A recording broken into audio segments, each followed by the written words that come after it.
बिस्मिल्लाहिर्रहमानिर्रहीम। बच्चों, आज जो है वो हम लोगों ने क्या करना है, आज जो है वो हम लोगों ने इसके कुछ कुछ क्वेश्चंस जो हैं उनको डिस्कस करना है। और साथ साथ जो है वो हमने क्या कहते हैं कि इसके एमसीक्यू जो है वो डिस्कस करना है। ये दो ऑब्जेक्टिव्स हमारे होंगे आज। आज की क्लास थोड़ी सी बड़ी हो जाएगी। कंप्लीट जो है वो आज की क्लास में जितना मैं करवा रहा हूँ, अगर आप लोग इतना भी कर ले तो I think paper point of view से इनफ है, काफी है। पिछला लेक्चर जो था वो पूरा का पूरा आप लोगों की बेस बनाने के लिए था, वो हमने कंप्लीट कर लिया था। उसके नोट्स भी मैं आप लोगों के साथ शेयर कर दूंगा जो मैंने पढ़ाया था। आज जो है वो फर्दर हम आगे जाएंगे, क्वेश्चन आप लोगों के सामने आ रहा है। अच्छा, वही क्वेश्चन में आपको बता रहे हैं। क्वेश्चन नंबर 1 अभी हम लोग डिस्कस कर रहे हैं।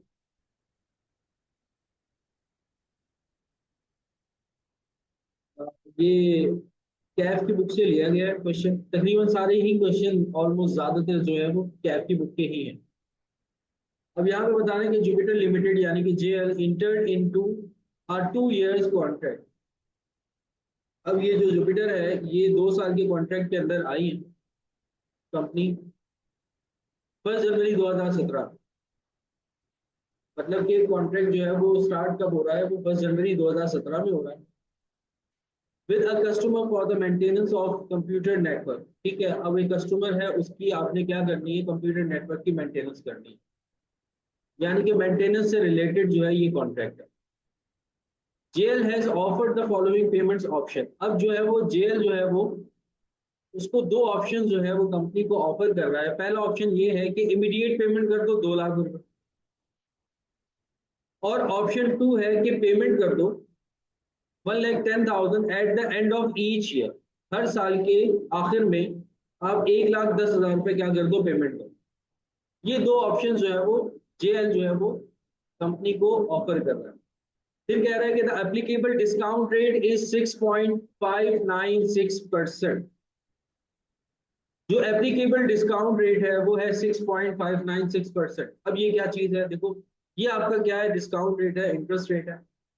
अब जब आप अगर ऑप्शन वन की तरफ जाते हो, लेट्स सपोज अगर आप ऑप्शन वन की तरफ जाते हो, तो आप कंपनी को ये कह रहे हो कि आप उसको 2 लाख रुपए शुरू में ही एडवांस में पेमेंट करो, और हम आपको 2 साल क्या देंगे, सर्विसेज देंगे। हालांकि जो आपकी सर्विसेज की कॉस्ट है वो ये है कि एनुअली आप 1,10,000 रुपये चार्ज करते हो, जो कि आपने ऑप्शन टू के अंदर लिखा हुआ। अब इसके बारे में मैंने आपको बताया था, जब आपको याद होगा कि जब मैं पढ़ा रहा था ट्रांजेक्शन प्राइस स्टेज 3, तो उसके अंदर मैंने आपको बताया था कि सिग्निफिकेंट फाइनेंसिंग कंपोनेंट होते हैं। उसमें दो केसेस होते हैं, एक तो या फिर आप एडवांस में पेमेंट ले लेते हो, या फिर आप सर्विसेज दे देते हो और पेमेंट आप एंड में देते हो। दो तरह के केसेस होते हैं। तो यहाँ पर उसमें से केस नंबर कौन सा आ रहा है, केस नंबर ये आ रहा है कि we provide services, payment receive now, case number 2, and services और goods will be provided after 2 years। ठीक है, मतलब कि आपको सर्विसेज हम पूरे 2 साल देते रहेंगे, लेकिन पेमेंट हम आपसे अभी रिसीव कर रहे हैं। तो मैंने ऐसी सिचुएशन में आपको बताया था कि आप जो एंट्री बनाते हैं उसके अंदर कैश को डेबिट करते हैं और लोन को क्रेडिट करते हैं। बेसिकली ये आपका क्या है, लोन है। और फिर मैंने आपको साथ साथ ये भी बताया था कि फिर आप एनुअली इंटरेस्ट एक्सपेंस भी चार्ज करते हैं। तो अब यहाँ पर भी बेटा यही रहेगा। देखो अब इसकी एंट्री किस तरीके से मैं बनाऊंगा, अगर मैं ऑप्शन वन की तरफ जाता हूँ, ऑप्शन वन की तरफ अगर हम जाते हैं,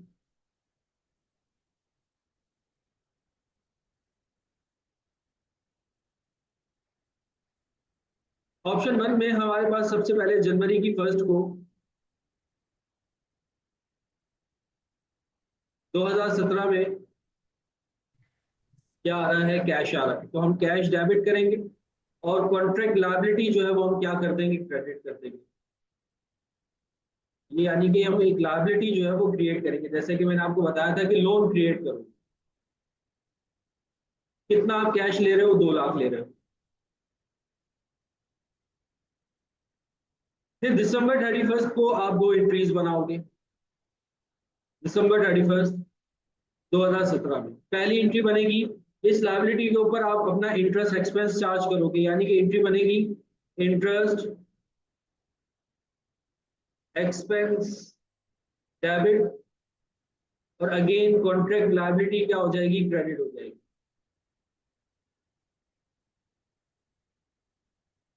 अब इंटरेस्ट एक्सपेंस कितना चार्ज होगा, पूरे 2 लाख रुपए के ऊपर चार्ज होगा। 2 लाख का आप निकालोगे 6.596%, 6.596%। तो देखोगे आपके पास अमाउंट कितना आ रहा है, कोई मुझे बताएगा अमाउंट कितना आ रहा है।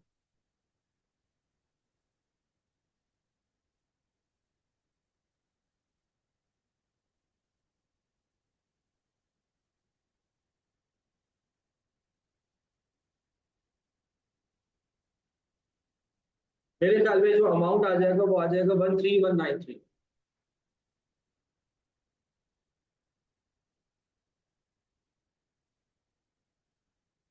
ठीक है, उस इंटरेस्ट एक्सपेंस को आप लायबिलिटी के अंदर चार्ज करो। फिर December 31 को, क्योंकि आपका 1 साल गुजर चुका है, आप अपने रेवेन्यू को रिकॉग्नाइज करोगे कि जितना रेवेन्यू आपका हुआ करता था, कितना रेवेन्यू आपका हुआ करता था। सर हमारा जो रेवेन्यू होता था वो 1,10,000 का हुआ करता। तो हम एंट्री बनाएंगे कॉन्ट्रैक्ट लायबिलिटी डेबिट,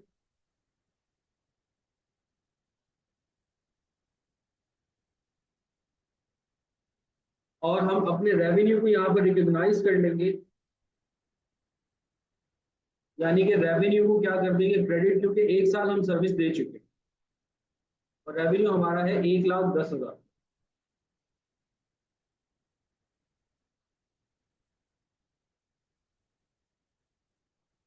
फिर उसके बाद अगेन December 31, 2018 आ जाएगा। हम अगेन क्या करेंगे, इंटरेस्ट एक्सपेंस चार्ज करेंगे। इंटरेस्ट एक्सपेंस डेबिट, और कॉन्ट्रैक्ट लायबिलिटी क्या हो जाएगी आपकी, क्रेडिट। सर कितना इंटरेस्ट एक्सपेंस चार्ज करेंगे, सर 2 लाख जो है वो हमने लिया था, जिसमें हमारा इंटरेस्ट और शामिल हो चुका है ऑलरेडी 13193 से। और सर हम 1,10,000 रुपये रियलाइज कर चुके हैं, जिसको हमने क्या करना है, माइनस करना, और फिर उसके ऊपर रेट अप्लाई कर देंगे, और रेट हमारा हो जाएगा 6.596%। तो ये आपके पास अमाउंट निकल कर आएगा 6807।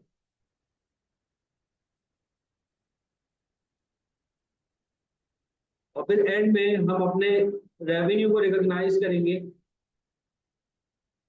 यानी कि कॉन्ट्रैक्ट लायबिलिटी डेबिट,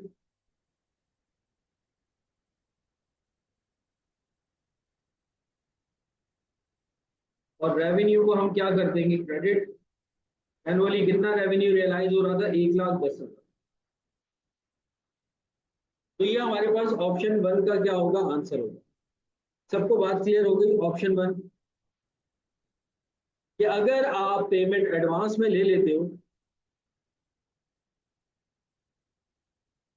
December 31, 2018 की एंट्री एक एक्सपेंस की बनेगी। देखो एक्सपेंस आपने थ्रू आउट द ईयर जो है वो क्या करना है, काउंट करना है थ्रू आउट द पीरियड। एक 2017 में आपने एक्सपेंस को काउंट किया, फिर उसके बाद इंटरेस्ट एक्सपेंस 2018 में क्या करोगे, काउंट करोगे, इसको रिकॉर्ड करना।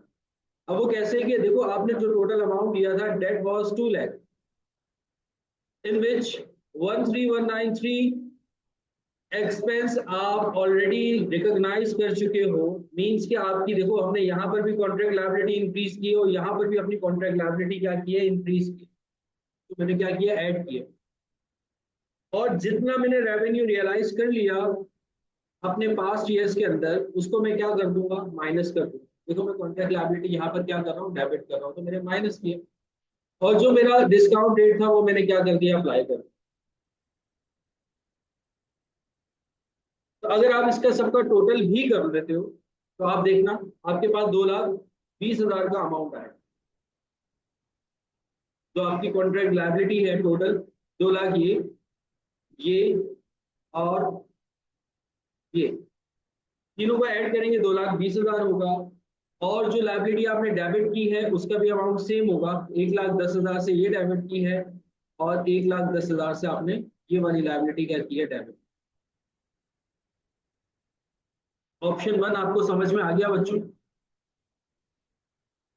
किसी का और कोई सवाल हो तो मुझसे पूछो, नहीं तो हम आगे चले। अब आ जाओ ऑप्शन टू की तरफ। ऑप्शन टू अगर हम देखते हैं, ऑप्शन टू तो बहुत ही आसान है कि सर हम एनुअली जो है वो हमें अमाउंट मिल रहा है, जैसे जैसे हम अपना टाइम पीरियड कंप्लीट करते जा रहे हैं। तो दिसंबर 31 को हमें पहला अमाउंट मिलेगा 2017 में। तो सर हम एंट्री बना देंगे कैश डेबिट, और रेवेन्यू क्या हो जाएगा, क्रेडिट। ये एक साल की हम सर्विस दे चुके हैं, तो एक साल का अमाउंट क्या कर लेंगे, हम रियलाइज कर लेंगे, और मिल भी हमें तभी रहा है। और फिर सेकेंड एंट्री December 31, 2017 18 की बनेगी, वो भी यही बनेगी, कैश डेबिट, और आपका रेवेन्यू क्या हो जाएगा, क्रेडिट।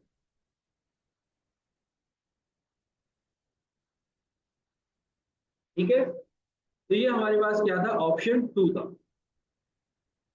रिक्वायर्ड भी यही थी कि prepare journal entries to be record in the book of JL under each option over the period of the contract. ये आपने क्या किया, over the period of the contract divide कर दिया। ये मैंने आपको बुक रेवेन्यू के अंदर बताया था। देखो बुक रेवेन्यू में जो लास्ट पॉइंट था हमारा, उसमें कहा था पॉइंट इन टाइम था, और एक था ओवर टाइम। ओवर टाइम का था कि आप उस रेवेन्यू को उस पूरे टाइम पे क्या करोगे, डिवाइड करोगे। ये तब होगा जब आपका कस्टमर आपसे साइमल्टेनियसली बेनिफिट ले रहा हो। तो यहाँ पे आपका कस्टमर क्या है, साइमल्टेनियसली आपसे पूरे टाइम पीरियड में बेनिफिट ले रहा है 2 साल के अंदर। तो आप ओवर अ टाइम पीरियड आप क्या करेंगे, अपने रेवेन्यू को बुक करेंगे। जी तो वही क्लियर है। आगे चले हम नेक्स्ट क्वेश्चन की तरफ। क्या बात समझ में नहीं आई? बस एक बात याद रखिएगा, एक बात याद रखिएगा, रेवेन्यू बुक करते वक्त अगर तो आपने पेमेंट एडवांस में ली है, तो आपने उसके अंदर इंटरेस्ट एक्सपेंस काउंट करना है। मेरा पिछला लेक्चर बहुत इंपॉर्टेंट था इस पॉइंट ऑफ व्यू से, तो यही बात मैंने पहले भी बताई। अगर आप पेमेंट एडवांस में ले रहे हो, दैट मीन्स कि वो पेमेंट जो है वो आपके लिए लोन है, और जब वो लोन आप लेते हो तो ऑब्वियस सी बात है उसके ऊपर इंटरेस्ट भी चार्ज होता है। अब एक चीज है, मैं आपसे कहता हूं कि मुझे आप अभी पेमेंट कर दो, और आप जो है वो पूरा साल जो है वो मैं आपको बढ़ाता रहूंगा। अगर आप साल एंड पे मुझे पेमेंट करते हो, दैट वाज डिफरेंट, वो कुछ और अमाउंट होगा। लेकिन अगर अभी मुझे पेमेंट कर देते हो, तो अभी मैं आपसे कम अमाउंट चार्ज करूंगा। अब वो जो मैं आपसे कम अमाउंट चार्ज कर रहा हूँ, उसका रीजन ये है कि मुझे अमाउंट अभी मिल रहा है हाथ के हाथ, और वो अमाउंट बेसिकली मेरा लोन है। जब तक मैं आपको पढ़ा नहीं देता हूँ, तो मैं अपना लोन जो है वो पे ऑफ नहीं कर सकता। तो मैं ओवरऑल पीरियड उसके अंदर इंटरेस्ट का एक फैक्टर है वो चार्ज करूँ। आपने कई जगह पर देखा होगा, डिस्काउंट्स मिलते हैं, ऐसे ही मिलते हैं कि अगर पेमेंट अभी कर देंगे तो कम पेमेंट देना पड़ेगी, लेकिन अगर आप 2 साल बाद पेमेंट करेंगे तो आपको ज्यादा पेमेंट करना पड़ेगी। अगर आप इंस्टॉलमेंट पे कहीं पे प्लॉट लेने जाओ, तो वहां पे यही बात चल रही होती है कि सर अभी अगर आप पेमेंट कर दोगे तो प्लॉट जो है वो 30 लाख रुपए का है, लेकिन अगर 4 साल की इंस्टॉलमेंट पे जाते हो तो प्लॉट जो है वो 45 लाख रुपए का है। वो जो 15 लाख रुपए एक्सीज है, वो क्या है, वो इसीलिए इंटरेस्ट एक्सपेंस है।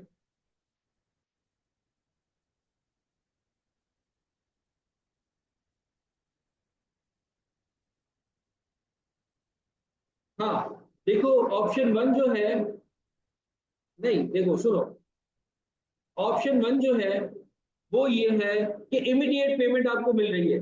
2 लाख रुपए इकट्ठे ही मिल गए आपको।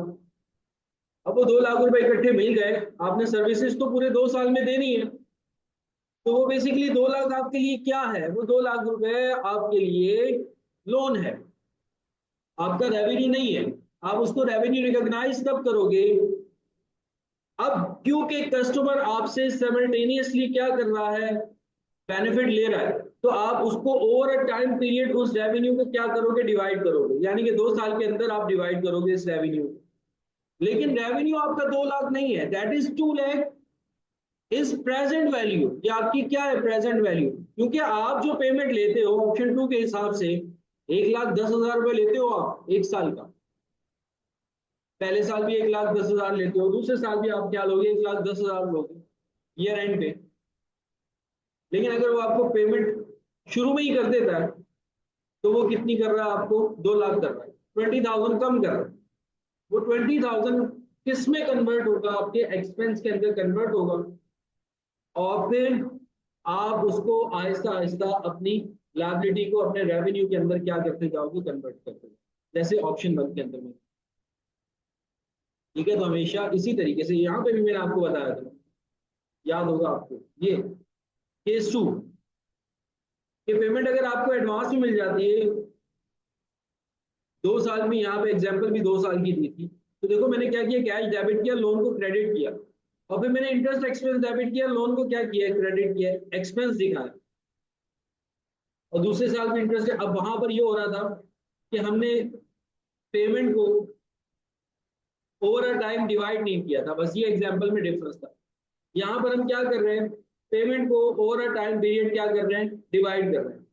उसका रीजन ये है कि यहाँ पर जो बात हो रही है कि कस्टमर हमसे पूरा 2 साल क्या ले रहा है, बेनिफिट ले रहा है,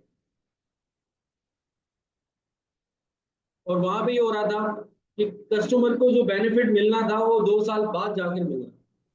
तो इस वजह से मैंने वहां पर जो रेवेन्यू रिकॉग्नाइज किया था, वहां पर मैंने 2 साल बाद जाकर रेवेन्यू को रिकॉग्नाइज किया। दो तरह के रेवेन्यू होंगे यहाँ पर आपको मिलेंगे। एक तो ये है कि over a time period customer आपसे बेनिफिट ले रहा हो। Over a time period customer benefit कैसे ले सकता है, जैसे मैं आपको एग्जांपल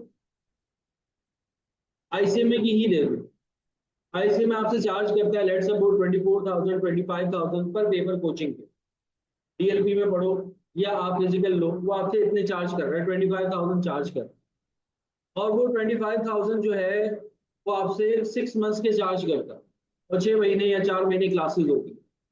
तो वो जो आईसीएम में उस रेवेन्यू को रिकॉग्नाइज करेगा, वो ओवर अ टाइम पीरियड उसको रिकॉग्नाइज करेगा, क्योंकि 1 महीना 2 महीना 3 महीने टीचर आपको पढ़ाता जाएगा, तो आईसीएम का रेवेन्यू क्या होता जाएगा, रिकॉग्नाइज होता है। ये इस पेमेंट को आप over a time period divide कर सकते हो। लेकिन मैं अगर आपसे कमिटमेंट ये करता हूँ कि आप मुझसे इक्विपमेंट खरीद लो, पेमेंट अभी करो, 2 साल बाद मैं आपको इक्विपमेंट डिलीवर करूंगा, तो ये जो बेनिफिट है इक्विपमेंट वाला, ये customer simultaneously over a time period नहीं ले रहा मुझसे, उसको ईयर एंड पे ही जाकर इक्विपमेंट मिलेगा, बेनिफिट भी ईयर एंड पे ही मिलेगा। तो ऐसी सिचुएशन में मैं ओवर अ टाइम पीरियड अपने रेवेन्यू को रिकॉग्नाइज नहीं कर सकता। वो मैं कब करूंगा, जब मैं उसको इक्विपमेंट डिलीवर कर दूंगा, तब मैं अपने रेवेन्यू को क्या करूंगा, रिकॉग्नाइज करूंगा, और उस पूरे टाइम पीरियड के अंदर मैं अपना इंटरेस्ट एक्सपेंस चार्ज करूंगा, जैसे मैंने यहाँ पर। बात क्लियर हुई।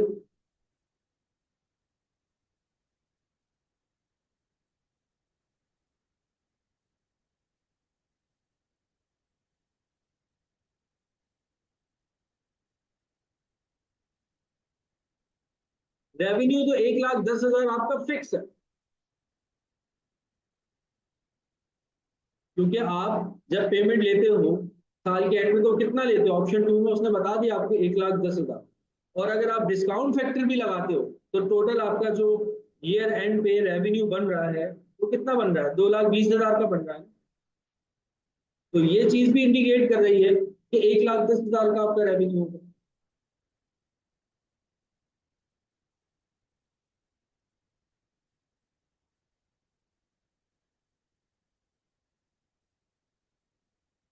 नहीं बात समझ में आई।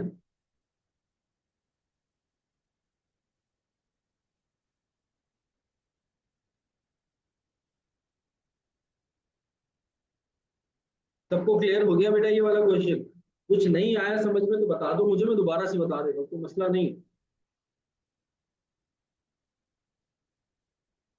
यहाँ पर इस क्वेश्चन के अंदर एक एक मसला यहाँ पर यह आता है कि सर वो जो 1,10,000 है वो तो ऑप्शन 2 के लिए, वो ऑप्शन 1 के लिए नहीं है। ऑप्शन 1 में तो 1,10,000 आप क्यों लेके जा रहे हो, 1,10,000 अपनी तरफ से लेके जा रहे हो। यहाँ पर मैं ये एज्यूम करके लेके चल रहा हूँ कि 1,10,000 रुपये कंपनी का ईयर एंड का रेवेन्यू रिकॉग्निशन हो। अब वो ऑप्शन 1 के लिए भी है और ऑप्शन 2 के लिए। ठीक है, ऐसा मान के चलो कि 1,10,000 रुपए आपके कंपनी का रेवेन्यू रिकॉग्निशन। अगर वो ऑप्शन 2 ना दे रहे होते आपको, तो वो क्वेश्चन में आपको बता देते कि 1,10,000 रुपए अगर नॉर्मली आप चार्ज करते हो तो 1,10,000 रुपए चार्ज करो। ठीक है जी, अब क्लियर हुआ।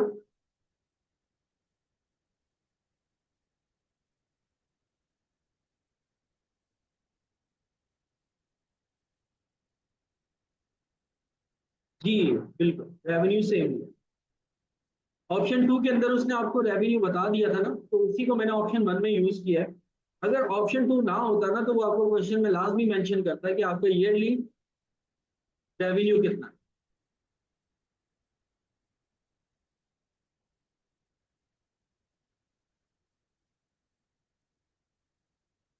सबको क्लियर है बात बेटा? आगे चलिए। अब आ जाओ नेक्स्ट पे। देखो ये दोनों ए और बी पार्ट ना दोनों मोस्ट इंपॉर्टेंट है, दोनों को गौर से सुनिए। ए तो मैंने आपको समझा दिया। अब आ जाओ बी में। बी में कह रहे हैं कि Pluto limited PL sells industrial chemical at following stand alone prices. Stand alone prices मतलब क्या होती है? अलग अलग सेल करना। C1 को वो सेल करते हैं 1 लाख का, C2 को वो सेल करते हैं 90,000 का, और C3 को वो सेल करते हैं 1,10,000। ये स्टैंड अलोन जो है वो प्राइसेस है। होता है ना, कभी कभार आप मार्केट में जाते हो तो एक प्रोडक्ट आपको अलग अलग भी मिल रही होती है, और अगर आप उससे बात करते हो कि वो कहता है कि सर अगर आप ये 2 प्रोडक्ट ले लोगे मेरे, तो मैं आपको प्राइस के अंदर डिस्काउंट दे दूंगा। जैसे कि उसने बताया कि PL regularly sell a carton each of C2 and C3 together for ₹1,70,000। हालांकि अगर आप देखो C2 और C3 की जो प्राइस बनती है दोनों की, वो 2 लाख रुपए बनती है अगर हम इसको स्टैंड अलोन सेल करते हैं। ठीक है, लेकिन अगर हम इसको टुगेदर सेल करें तो वो कितने की सेल कर रहे हैं? 1,70,000, यानी कि डिस्काउंट दे रहे हैं। फिर उसके बाद रिक्वायर्ड में आगे इन्होंने एक और बात कर दी, calculate the selling price to be allocated to each product in case PL offers to sell 1 carton of each product for a total price of ₹2,60,000। कह रहे हैं कि अगर वो तीनों, अच्छा अब देखो, अगर तीनों की वो सेल करते हैं एक साथ स्टैंड अलोन, तो उनका रेवेन्यू कितना जनरेट होता है? 3 लाख रुपए जनरेट होता है। लेकिन वो कह रहे हैं कि अगर तीनों को एक साथ सेल करें तो 2,60,000 रुपए वो क्या कर रहे हैं? जनरेट कर रहे हैं। अब ऐसी सिचुएशन में आप रेवेन्यू को कैसे रिकॉग्नाइज करोगे, इसके बारे में भी बेटा मैंने आप लोगों को लास्ट क्लासेस के अंदर बताया था। देखो ये allocation of transaction price. Allocation of transaction price में मैंने आपको कहा था, total price is allocated to different performances obligation on the basis of stand alone price. मैंने कहा था कि जो भी स्टैंड अलोन प्राइसेस हैं, आप टोटल प्राइस को उसको बेस बनाते हुए क्या करना है? डिस्ट्रीब्यूट करना है, जिसमें मैंने आपको टीचिंग और बुक की क्या दी थी? एग्जाम्पल दी। ठीक है, अब इसको भी मैं ऐसे ही करने लगा हूँ। थोड़ा सा चेंज आएगा, कैसे चेंज आएगा क्योंकि वो तो समझाना था, अब हम प्रैक्टिकली क्वेश्चन कर रहे हैं। बी पार्ट है। देखो पहले तो हम सी को भूल जाते हैं, अभी सी की बात नहीं करते। हम C2 और C3 को सर अगर सेल करते हैं, स्टैंड अलोन सेल करते हैं 90,000 10,000, और अगर एक साथ सेल करते हैं तो 1,70,000 का सेल करते हैं। तो पहले हम क्या करेंगे? C2 और C3 का जो हमारा कॉम्बिनेशन है, इसके हिसाब से हम प्राइजेस को फाइंड आउट करेंगे, एलोकेट करेंगे। C2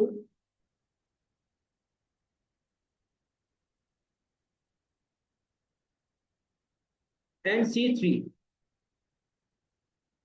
सर C2 को स्टैंड अलोन अगर सेल करते हैं तो 90,000 का सेल करते हैं, और C3 को अगर हम स्टैंड अलोन सेल करते हैं तो 10,000 का सेल करते हैं।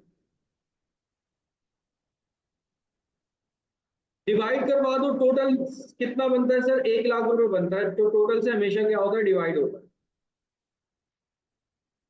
अब डिस्ट्रीब्यूट करना चाह रहे हैं, सॉरी ये गलत मैंने अमाउंट लिख दिया, हाँ सही लिखा, 90,000 10, 90,000 10,000,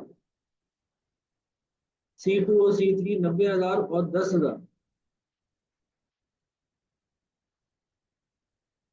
90,000 10,000 नहीं है, 1,10,000,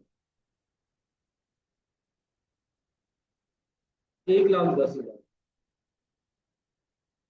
और हमने इसको एलोकेट करना है 2 लाख में, कि अब हम जो इकट्ठा बेच रहे हैं तो वो 2 लाख का बेच रहे हैं, तो सर हमारे सामने जो रेवेन्यू रिकॉग्नाइज हो रहा है वो निकल कर आ रहा है,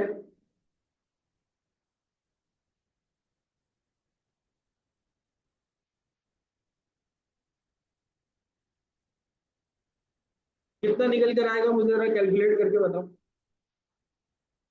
मेरे ख्याल में जरा कैलकुलेट करो कितना आ रहा है।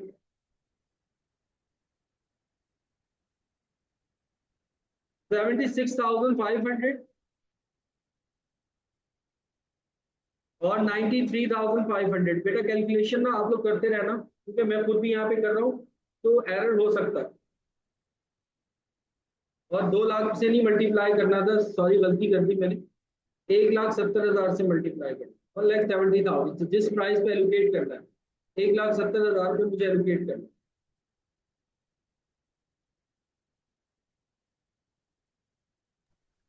सर डिनोमिनेटर में 2 लाख आएंगे ना, 90,000 डिवाइडेड बाई और 2 लाख डिनोमिनेटर में मल्टीप्लाई दो बाई लाख वन आएगा, बिल्कुल सेवेंटी सही कह रहे हैं।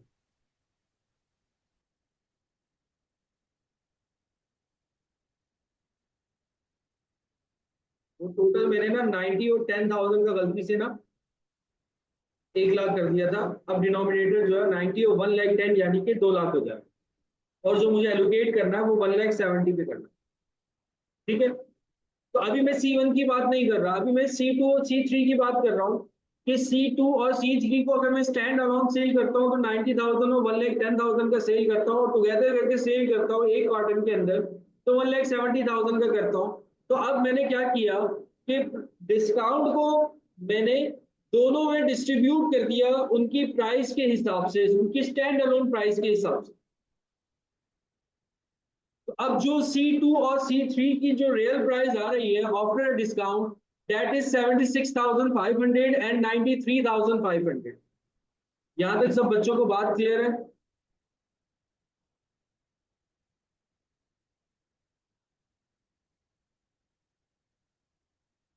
क्लियर है?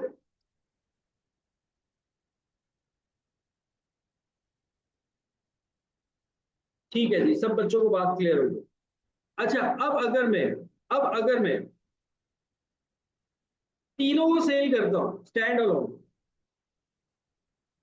C1 C2 एंड C3, अब तीनों को सर अगर मैं सेल करता हूं तो तीनों में से C1 को जो मैं सेल करूंगा उसकी स्टैंड अलोन प्राइस चल रही है 1 लाख, तो यहां पर मैंने उसको 1 लाख यूज किया, और C2 और C3 की जो स्टैंड अलोन प्राइस चल रही है अब मैं निकाल चुका हूं, वो है 76,500 और 93,500।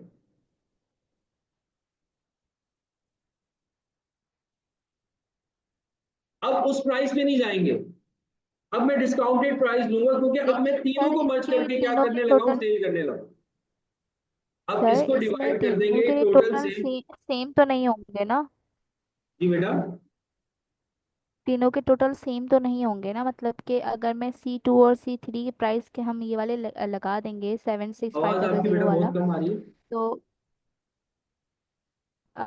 सर मैं कह रही हूँ कि ये C2 और C3 के दोबारा नहीं निकालेंगे, क्योंकि इसका तो टोटल अमाउंट ही हमारी चेंज हो जाएगी जब हम इसको जी दोबारा जी बेटा, निकालेंगे, वही मतलब कि निकाल लेना, C तीनों वही के एक निकाल साथ। लेना।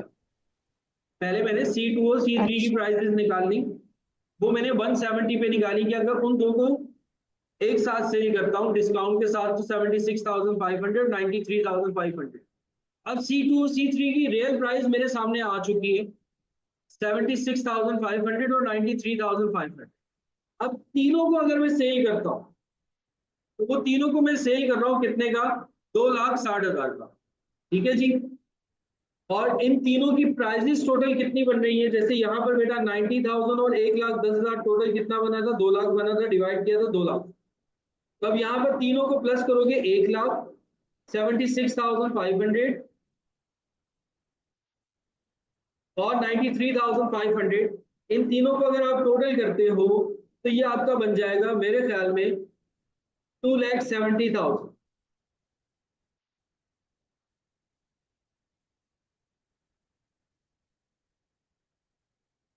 और फिर मैं मल्टीप्लाई करूंगा कि अब मैं किस प्राइस पर सेल कर रहा हूँ तीनों को एक साथ। तो अब मैं जो सेल कर रहा हूँ वो सेल कर रहा हूँ 2,60,000।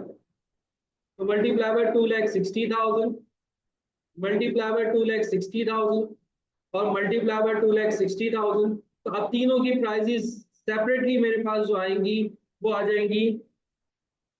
पहले को अगर मैं कैलकुलेट करता हूं तो 96,296 आएगा।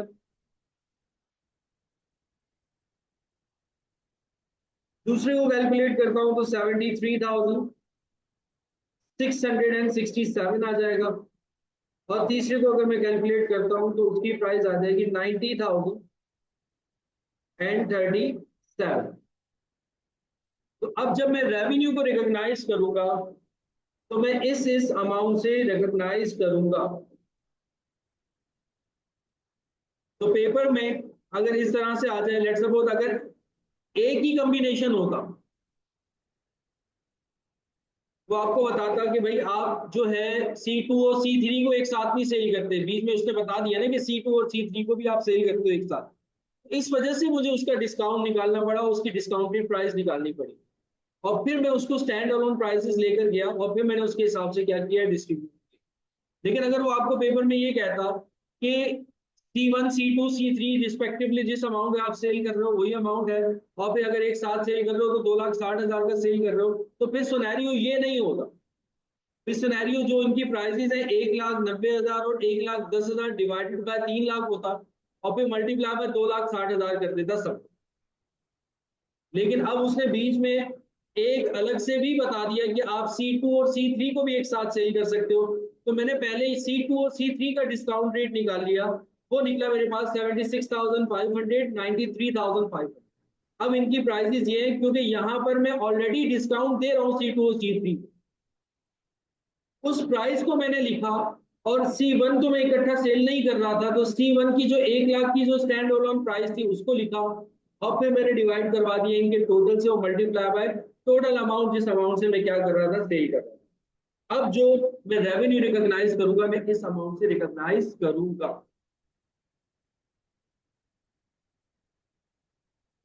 ठीक है जी बेटा, सबको क्लियर हो गई बात।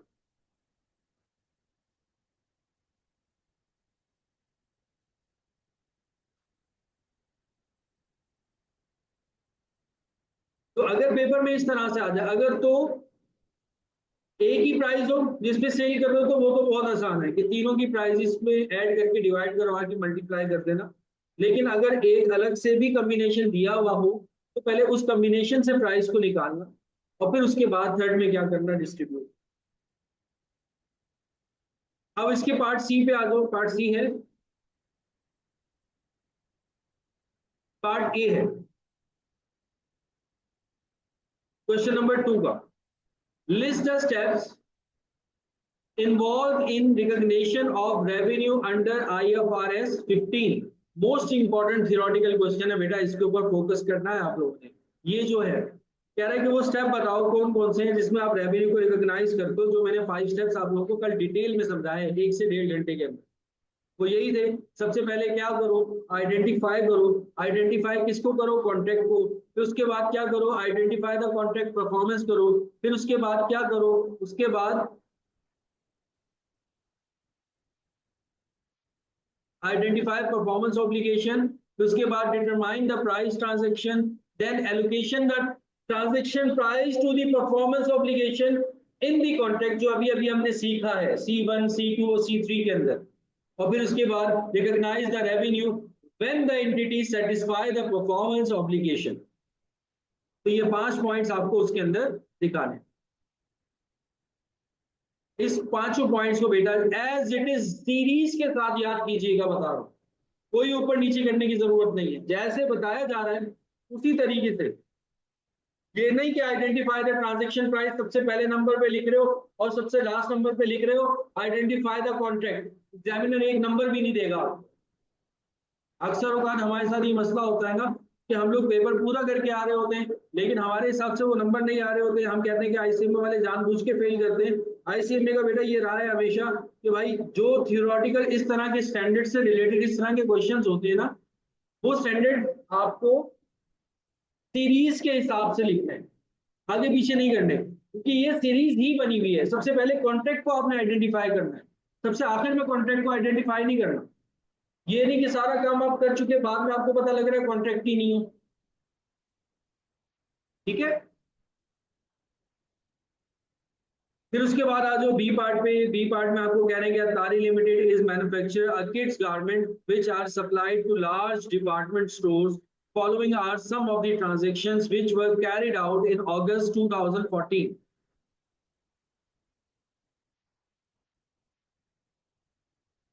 नहीं, सिर्फ नेम लिखने होंगे। 4 से 5 नंबर का तो थ्योरेटिकल क्वेश्चन होता है। अच्छा भाई, वो कह रहे हैं कि अतारी लिमिटेड है, वो किड्स गारमेंट जो है वो मैन्युफैक्चर करता है और लार्ज अमाउंट जो है वो डिपार्टमेंटल स्टोर को दे रहा है। अब इसमें आपको कह रहे हैं कि Atari limited delivered 2000 garment pieces to elegant mart according to the term of sale the expiry of 3 months from the date of delivery.